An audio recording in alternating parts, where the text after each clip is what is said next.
تاریخ نے لکھا امام علی علیہ السلام ہر رات ہاتھوں کو اٹھا کے اللہ کی دربار میں دعا کرتے تھے کہ اے اللہ مجھے ایسا بیٹا عطا کر جو کربلا میں میرے غریب حسین کی مدد کرے۔ اللہ نے غازی عباس علمدار کا ظہور کیا۔ امام علی علیہ السلام اور بی بی ام البنین بار بار جناب عباس سے یہ کہتے تھے، عباس حسین رسول اللہ کا بیٹا ہے اور عباس تو اس علی کا بیٹا ہے، کبھی بھی اپنے آپ کو حسین کا بھائی نہ سمجھنا، ایک غلام کی طرح ہمیشہ حسین کی خدمت کرتے رہنا، جو حسین کہے عباس وہ کرتے رہنا۔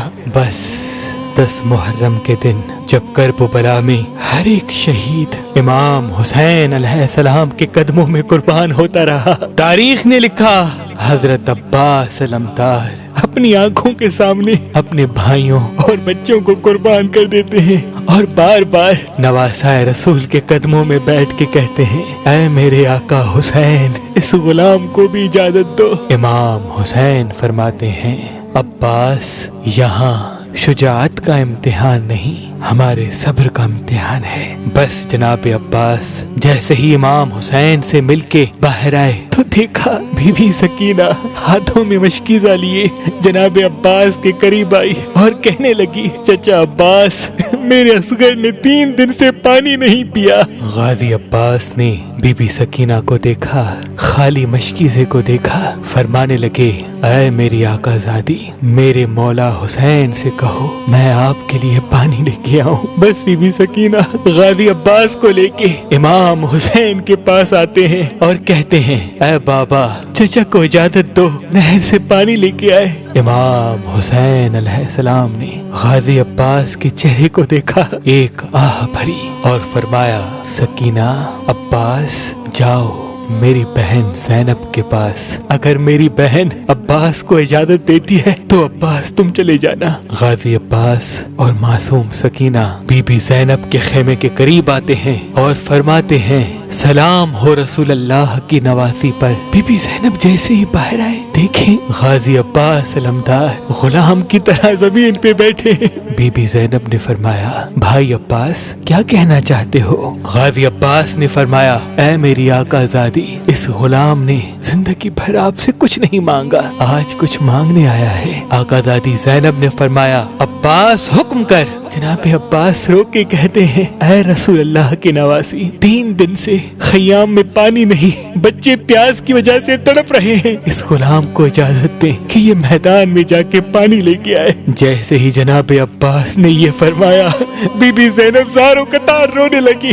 غازی عباس نے کہا، اے میری آقا زادی کیوں رو رہی ہیں؟ بی بی زینب نے فرمایا، میرے بابا نے مجھ سے وصیت کی تھی کہ اے زینب کوفہ اور شام کی گلیوں سے تجھے بے پردہ کر کے رسیوں میں باندھ کے پھرایا جائے گا۔ میں نے بابا سے کہا، بابا جس کا عباس جیسا بھائی ہو وہ بازاروں میں کیسے آئے گی؟ لیکن عباس آج میں سمجھ گئی کہ میں قیدی بھی بنوں گی، لوگ مجھے پتھر بھی ماریں گے۔ بس جناب عباس کو اجازت ملی، غازی عباس مشق اور علم لیے نہر کی طرف بڑھتے ہیں۔ تاریخ نے لکھا شیر کی طرح حملہ کرتے ہیں، فوجی اشکیا بھاگنا شروع کر دیتی ہے۔ غازی عباس علمدار علم کو نہر پہ لگا کر بی بی سکینہ کے خالی مشکیزے کو پانی سے بھرنا شروع کرتے ہیں۔ تاریخ نے لکھا غازی عباس نے چلو میں پانی بھرا، پانی کو دیکھا، پھر خیام کو دیکھا، معصوم سکینہ اور علی اصغر کی پیاس کو یاد کیا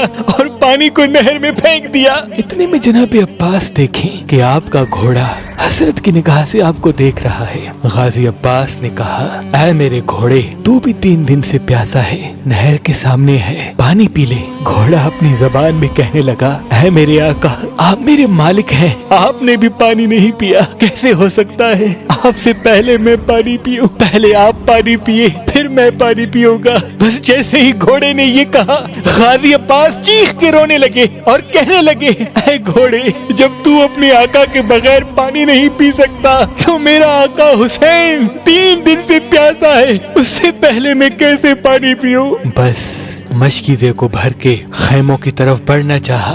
شمر اور عمر بن سعد نے یہ دیکھا کہ کچھ بھی ہو جائے خیموں تک پانی نہ پہنچے، حسین اور اس کے خاندان کو तड़पा तड़पा के शहीद करना है। कुछ सिपाही छुप गए और कुछ सिपाही चारों तरफ से गाजी अब्बास को घेरे हुए हैं। गाजी अब्बास अलमदार घोड़े पे सवार होके खेमों की तरफ बढ़ते हैं तो फौजी अशकिया गाजी अब्बास का निशाना लिए तीर चलाना शुरू कर देती है। बस गाजी अब्बास की सिर्फ यही तमन्ना थी कि कैसे भी करके पानी अपनी आकाज़ादी सकीना तक पहुंचाऊं। बस उन तीरों की बारिश में जनाब अब्बास आगे बढ़ते जा रहे हैं। किसी जालिम ने छुप के वार किया। जनाब गाजी अब्बास का एक बाजू कलम हो गया। मौला अब्बास ने अलम और मश्क को दूसरे हाथ में थामा और खेमों की तरफ बढ़ रहे हैं। किसी जालिम ने छुप के वार किया और जनाब गाजी अब्बास का दूसरा बाजू भी कलम हो गया।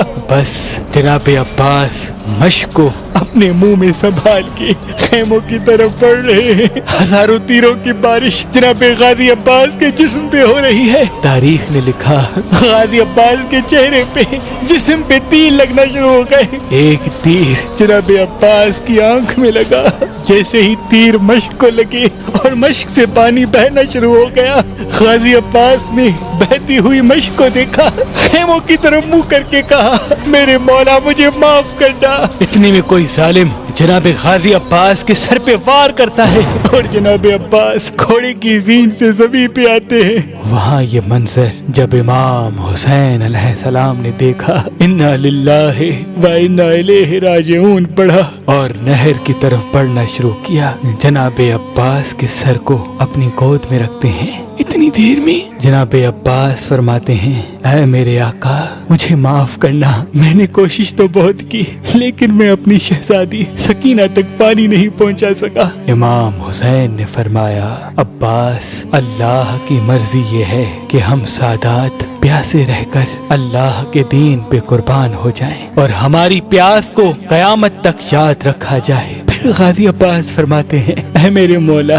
इस आपके गुलाम ने आपसे कुछ नहीं मांगा, आज कुछ मांगना चाहता है। इमाम हुसैन ने फरमाया, अब्बास मेरे भाई हुक्म कर। जनाब गाजी अब्बास ने फरमाया, ऐ मेरे मौला मेरी माँ ने मुझे कहा था कि जब मैं पैदा हुआ तो सबसे पहले मैंने आपकी जियारत की थी, आज मैं इस जहान को छोड़ रहा हूँ। ऐ मेरे मौला मेरी ख्वाहिश है कि मैं आखिरी वक्त में आपकी जियारत करूँ, लेकिन मेरी एक आंख में तीर लगा है और दूसरी आंख में खून भरा है। ऐ मेरे मौला अगर जहमत न हो तो मेरी एक आंख से खून को साफ करे ताकि मैं आपकी जियारत करूं। अल्लाह गवाह है मैं आपको कभी तकलीफ न देता अगर इस गुलाम के बाजू सलामत होते।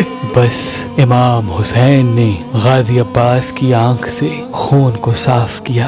गाजी अब्बास ने अपने आका हुसैन की जियारत की। फिर इमाम हुसैन ने फरमाया, अब्बास एक मेरी भी ख्वाहिश है, पूरी जिंदगी तो मुझे आका हुसैन मौला हुसैन कहता रहा। अब्बास आज मुझे भाई कह के बुला। जनाब अब्बास मदीने की तरफ मुंह करते हैं और चीख के रोते हैं और फरमाते हैं, ऐ मेरी माँ मुझे माफ करना कि ये गुलाम अपने आका को भाई कहने जा रहा है। बस जनाब अब्बास दारुल फना से दारुल बका की तरफ कूच करते हैं। फौज यजीद खुशी से झूमती जाती है और जब करबो बला में इमाम हुसैन शहादत का जाम पी चुके सरों को काट के नेज़ों पे सवार किया जा रहा था, सबके सर नेज़े पे सवार किए। जनाब गाजी अब्बास अलमदार का सर काटा, जैसे नेज़े पे सवार करे नेज़े से गिर जाए। फौज यजीद हैरान हो गई कि सारे सर नेज़े पे खड़े हैं, ये सर क्यों नहीं बुलंद होता। इमाम सज्जाद से पूछने लगे। इमाम सज्जाद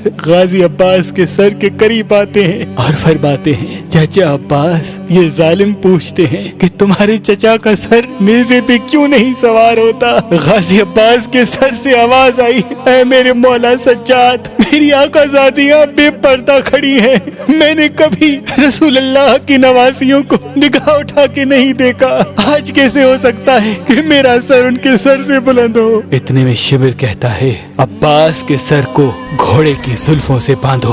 बस जनाब अब्बास के सर मुबारक को घोड़े की जुल्फों से बांधा और रसूल अल्लाह की नवासियों को कैद करके शाम की तरफ लेके गए। सलाम हो गाजी अब्बास अलमदार की वफा पर, सलाम हो रसूल अल्लाह के खानदान के ہر فرد پر جو اسلام کے لیے ہر ظلم برداشت کرتے رہے۔ سلام ہو ان لوگوں پر جو حضرت غازی عباس علمدار کا علم آج بھی اپنے گھر میں لگاتے ہیں۔